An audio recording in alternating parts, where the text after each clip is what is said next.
Ferries, of course, come in all shapes and sizes, from the small passenger ferries that shuttle people around False Creek behind me, to the huge C-class ferries that serve as the main vital link between Vancouver Island and the lower mainland. In the not-too-distant future, another class of ferry might be entering the fray, and Artemis might be a name to keep an eye on. If you haven't heard of them, here's your introduction. Welcome to the Go Electric Fleet Show. This is where we sit down and chat about EV fleets, infrastructure, and more. Join us as we explore EV fleets here in BC. Nestled among the gleaming glass towers in the heart of Vancouver's harbour, a quiet revolution is underway. This is no ordinary ferry. It's an all-electric, hydrofoil-powered vessel that skims wave tops as if it were about to fully take to the sky. Today, we're taking you inside the Artemis Ferry's technical demo, a glimpse into what the future of zero-emission passenger transport could look like in British Columbia's harbours, inlets, and coastal communities. I'm Darren Pereira. I'm the co-founder and CEO of Greenline Ferries. We're looking at launching an all-electric passenger ferry between Bowen Island and Gibsons into Vancouver. The aim is to have 150 passenger ferries in the waters of BC. Greenline Ferry's mission is clear: connect coastal communities with fast, comfortable, and emission-free transport, bypassing the bridges, traffic jams, and ferry lines that can make navigating the BC coast a trying experience. The idea is to make commuters commuting on the waters way more efficient for people living outside communities like Gibson and Bowen Island. And the goal is to connect the heart of each community into Vancouver and connect them with SkyTrain, with buses, with car share.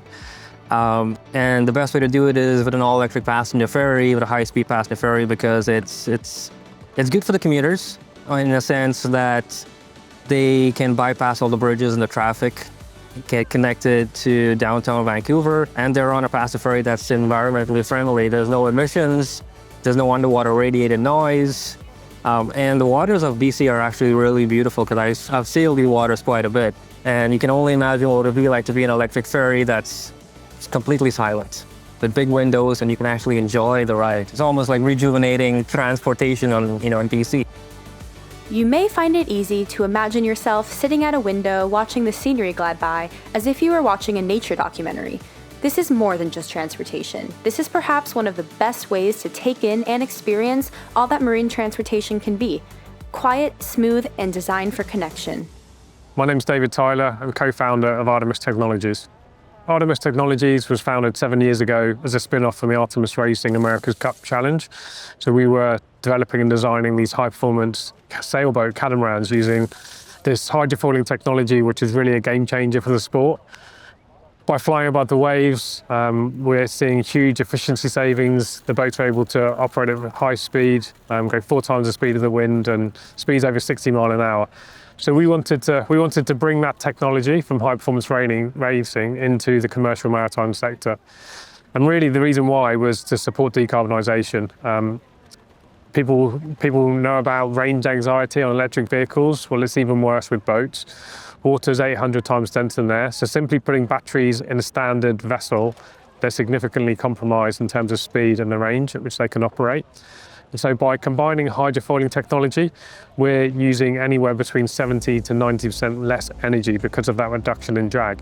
And so we're combining that hydrofoiling tech with electric motor technology for the automotive sector and high voltage batteries too. The hydrofoils, the wing-like structures beneath the main body of the hull, lift the entire ferry above the waves. With the main body of the vessel riding above the water resistance drops, and this allows for higher speeds as well as longer ranges on battery power alone. This boat behind us uses one motor on the forward foil, a 250 continuous kilowatt motor, so incredibly efficient. That powertrain lets the Artemis ferry cruise at 30 knots, about 56 kilometers per hour. That means that you could make the trip from Snug Cove on Bowen Island to Coal Harbour in downtown Vancouver in under 30 minutes. We have a standard 103 kilowatt hour battery pack, and we have 4 of those on board, so 412 kilowatt hour combined. And we use lithium-ion NMC cell technology. We're leveraging technology that's been developed for the automotive sector. So with this boat, you have the option of charging slowly with AC power, or you can do a fast DC charge with the CCS2 connector. So with our commercial charging system that we have, we're able to charge at 320 kilowatts and charge the boat in just over an hour. I think for this size boat, the infrastructure is relatively straightforward. You generally have a high-speed dispenser on the pontoon that will put power into the vessel. And then you can either take take power directly from the grid, or you can have an energy storage system onshore. So basically a battery in a box that will do a real slow trickle charge from the grid and making sure that you have the stored energy ready to do a fast charge into the vessel. But as we look to deploy the larger 150 passenger ferries as well, then the infrastructure demands increase, and it becomes critical to engage both with the local utility companies but also with the local port or landlord owner as well. Whether it's fixed dockside units or floating power stations, charging infrastructure is the bridge between technical demonstrations and real-world deployment. Once the first pieces of marine-focused charging infrastructure plug into the grid, it could be a watershed moment for electric marine transport here on the BC coast. I'm the captain of the vessel. I'm also responsible for training our new captains coming up, and also new clients, making sure that they're happy with the boat. They know how to do, maybe not just the driving of the boat, but also the emergency drills. This last year, I've been kind of on a world tour. So we were down in Seattle last, got the boat up by sea, to Port Townsend, Victoria, Salt Spring Island, and now here to Vancouver. For the captain, piloting a hydrofoil ferry is part maritime skill, part aviation precision. Effectively, all I do is I push the throttle forwards. When we get to 14 knots, press takeoff there. Up she comes. We lose all the resistance of the water, so I can decrease the throttle, and yeah, away we go. And then she's very much like a plane, in that we actually tilt and then bank round in a turn like the plane would. This demo isn't just a spectacle, it's a proof of concept. Every run gathers critical data for future routes, and every bit of data helps build the technical and business case for communities up and down the BC coast, helping them see that this could indeed be the way forward. Our aim is to deploy these vessels in 2027, early 2027. We take the data, we ensure that it works, that the hydrofoils are a good option for BC, and then we look at the big boat, which is the EF24, and that's the 150 passenger, and hopefully deploy that by 2027 if all goes well. I think there's a lot of excitement here in BC, particularly in Vancouver, to connect with certain communities on the Sunshine Coast. And so we're in Vancouver for the next couple of days, and then we're actually going out to Bowen Island, to Gibsons and to Squamish. Faster, cleaner ferries could reshape the daily commute for thousands, linking communities with economic and social opportunities, while also alleviating the traffic bottlenecks we've grown begrudgingly used to. The biggest challenge that we find, everyone asks about logs. What are you going to do about the logs in the water? But we have a lot of solutions.